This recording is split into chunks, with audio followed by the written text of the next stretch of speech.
Hello, and let's talk about the campaign to boycott Chinese products. We are in yet another silly season as social media is full of hashtags and appeals to boycott Chinese goods. The ostensible reason for this is the alleged Chinese incursion into Indian territory. But this has become yet another instance of right wing jingoism with some xenophobia thrown in for good measure. Now, self reliance is a good thing, and the government, of course, has been pushing for Atmanirbhar Bharat. But the question we need to ask is, are we really Atmanirbhar or self reliant? Can we be Atmanirbhar with the policies this government is following? Or is this all just a ruse to distract us from the fact that the number of COVID-19 cases is rising at an alarming level and critics of the government are being persecuted while the courts look on? We'll discuss this further, but here are some facts first. A recent article in the Mint points out that while India accounts for 3% of China's exports, over 5% of our exports go to China. Trade, as we all know, is a two-way street. So what do we do about it? We do know that China's raw materials and supplies fuel a lot of small-scale industry in India. This is especially so in the small and medium industry sector. These factories provide many jobs. So do we decide that we want to shut all of them down as well? Does the Indian government or those advocating this boycott have a good solution to provide substitutes for cheap prices? And then there's a question of investment. A recent article from Tech Radar points out that a lot of companies that form an essential part of day-to-day life for middle-class India, this includes Paytm, Ola, Flipkart, Swiggy and Zomato, all of these have varying degrees of Chinese investment. So is anyone going to buy them out? With all this, how feasible is this campaign? We talked to journalist Anindya Chakravarti to find out. Thank you, Anindya, for joining us. So we're going through a bout of what we can call economic patriotism yet again. There are boycott calls all over social media, a lot of moral righteousness and indignation. But actually, does this whole call for, I mean, there are two aspects to it, which the second aspect about self-reliance we can get to later. But this whole notion of boycotting Chinese goods, does it even really make sense economically? Well, the point is that let's say that there is an argument to be made that if imports cause unemployment, imports cause poverty in a country, then obviously there's an argument to be made to push for domestic growth, domestic manufacturing, import substitution. And that was something that the government of India had taken up after independence. And we know that from the mid-80s, and especially after 1991, that was given up. And supposedly we were going to have export-led growth. And now we know what exports we actually have done in the last 30 years. Everyone knows that, even if it is ignored by the mainstream business media. So there could be an argument to be made that yes, the fact that everything comes from China, a large amount of things come from China, makes it difficult for manufacturers to employ people to create jobs, of course. That is, but the question is, can you do that and what is required to do that? Of course, we have signed all these international treaties, but if we are such, we keep hearing from supporters of this government and the government itself that how India's stature has increased worldwide and no one can anymore bully India. If no one can bully India, then surely India can tell them that we don't want cheap Chinese goods to come into India and we are going to impose some tariffs. Now, there's a problem with that, Prashant. We know that when you increase import duties, prices are going to go up because if things were coming in cheaper, obviously prices are going to go up and that has a political cost, which no one wants to pay. So the only other way is to actually encourage and incentivize manufacturing in your country to replace what is coming from China and other countries. Right. Also, the other aspect remains, which we discussed earlier while talking about the economic impact of the lockdown, that Chinese supplies are actually quite crucial for a lot of small-scale industries and especially in the manufacturing sector, the electronic sector especially, Chinese raw material is very essential. I mean, drugs. I think a large part of what is called the active pharmaceutical ingredient in many antibiotics come from China. The question is, can they be made? And, the point is that many things which come from China are actually also made in India. There's no reason for us to buy them except for the fact that they are cheap. You go to any of these, the poor localities of even Delhi, and there are these Sunday markets which sit. I'm sure you've seen them, heard of them. And you'll find that even bindis and bangles that are being sold there are made in China. We know in Diwali we are flooded with Chinese-made crackers. So there is no reason why a bindi cannot be made in India, except that it's cheaper in China. And probably they give you many more options which look attractive. So even clothes or batteries, torches, all these things, why should they be coming from China? Toys. All of the toys sold here are made in China because they're cheaper. And the reason they're cheaper is because the government of China makes it cheaper. It's not private sector. Across the world, we know that the private sector actually doesn't make things cheaper. It's the governments which subsidize these private sector companies, and these private sector companies then are able to sell things for cheap because the government gave them subsidized land, subsidized electricity. You look at something like Walmart. Each and every US state has given them more subsidies than the taxes they've ever paid. Right? So the point is that uh, does India do that? It does it selectively and it through a system of an old boys club that you have a connect inside the government and you can get something, but otherwise there's no system by which companies, and again, as we discussed last time, Prashant, that we are not saying that this government has to become socialist, because clearly people who voted for this government and a majority voted for this government, the NDA, they were not looking for a socialist government. So let them be a completely capitalist government, but let them do something to move manufacturing from that 0.03% growth that we saw last year to something better. Right.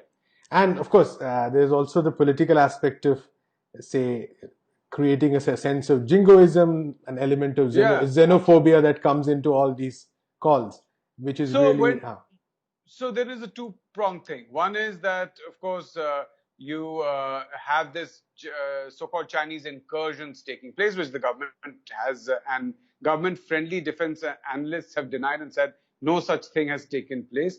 But you actually do not have the ability to take it on geopolitically. It's much easier to say, I'll finish off Pakistan than say, I'm going to finish off China. So what do? From the sides you create this political system, which the government doesn't officially say, right? Except that the government kind of fuels it by saying every Indian should buy things made in India. It's absolutely true that Indians should buy things made in India. Who's stopping Indians from buying things in? But as I said, that I have a friend who has this wholesale toy business in Old Delhi, and he sells toys. Mainly, these buying agents come from small towns. They buy it and take them. All of this comes from China. This guy used to have a factory. His father had a toy factory. They shut it down because they can't compete. It's as simple as that. They cannot compete with a Chinese product. Chinese unbranded toys look like the branded toys that we get in the more upmarket shop. So he says that I could not compete with them. So I just got into wholesale trade. Right. Why can't they compete with them? Because China supplies cheap electricity. Electricity per unit is much cheaper in China for companies. It has amazing infrastructure, roads, ports are close by, cargo airports are close by. The transition time of goods inputs are sitting right next door. So if you need, let's say, coal, it's right there. You need part, it is right there. So these are things that are happening in China. Not only in China, across the world. That is how manufacturing has been developed. It was developed. That's how, we know how the Zaibatsu and later the Keiretsu in Japan developed with close cooperation with the government. We know how the Chaibol, all the Samsungs and all these who are competing today and taking over the world, how were they? They basically were funded and subsidized and protected by the governments, their government. So in India, if you're going to do that, there is a two-pronged thing. One is you need to provide a system by a level playing field for.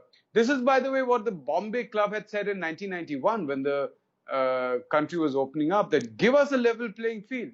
Of course, they then saw that finance and all that is going to help them, so they backed liberalization. But today, many of them are reconsidering that what had happened. Another point that one has to look at is that It's okay to make things in India, great, but who's buying them? If people don't have Exactly. money, then what's the point of making it, right? So the reason they buy Chinese goods is because it's so cheap. Even a domestic help, a domestic worker can go and buy a mixie made in China, and it probably heats up a little bit more than the higher end Chinese goods that you and I also buy, right? They come branded with some American brand, but made in China. But still, the point is that they get mixies, hair dryers, everything that they aspire to see, buy, which they see in the homes where they work. They get them at rock bottom prices. Can't Indian companies supply them? Yes, they can. I'll give you an example of someone I know, and this person used to work in an electronics company in the 80s and 90s. Now, this electronics company, they wanted to compete. At that time, I think it was the time of Rajiv Gandhi, and he wanted, you remember, that we are taking India to the 21st Right. century and all that kind of computers kind of stuff. And they said that, okay, we are going to encourage electronics. And I remember being in school in the 80s and being told that Japan is so great and Japanese things are so fantastic and stuff like that. Electronics from Japan, we heard all about that. So they wanted to set up a factory, and state governments competed with each other to get them to set up a factory. And uh, state government said that we are going to give you subsidized land, very cheap land, come. So he went to one of the they went to one of the neighboring states of Delhi, to a small town where they were told that this is going to be developed as an industrial area. Here, here's land at rock bottom price. You just set up your factory. So they said, okay, so what about electricity? They were told, there's no electricity here, but you're free to bring a generator. He said, what about water? They said, oh, there's no water here, but why don't you just dig a bore well? Just go up and you'll get it. Right. So they said, what about roads? He said, you're free to build your road up to the factory. No one's going to stop you. So Right. they said, okay, thank you very much. But they moved on to the next state. The next state said, we have a ready-made factory for you. And not only that, we are going to give you an interest-free loan. This is in the late 80s, right? Interest-free loan. So interest-free loan 20 years means that basically it's free money being given. So everyone was excited that you're getting this kind of a subsidy. So they went there and they started working, and they realized, this is an electronics factory, right? They realized that voltage fluctuated between 90 to 290 every hour. So first a few machines blew up, Right. and then they said that, okay, what we are going to do is we are going to put a large industrial scale voltage stabilizer Right. into the input. That cost them more than setting up a factory in Delhi. So they quickly wound up. So I Right. think that it's all very well to say make in India. So it's not that easy. Secondly, everyone wants to automate. Now you have to punish that, right? Things where people can do the work which does not need to be done by a machine needs to be done by human beings. And if you say, if a company says, I'm going to hire 100 more people than I need to, give them a tax break, right? If someone says, I'm going to automate, double their tax.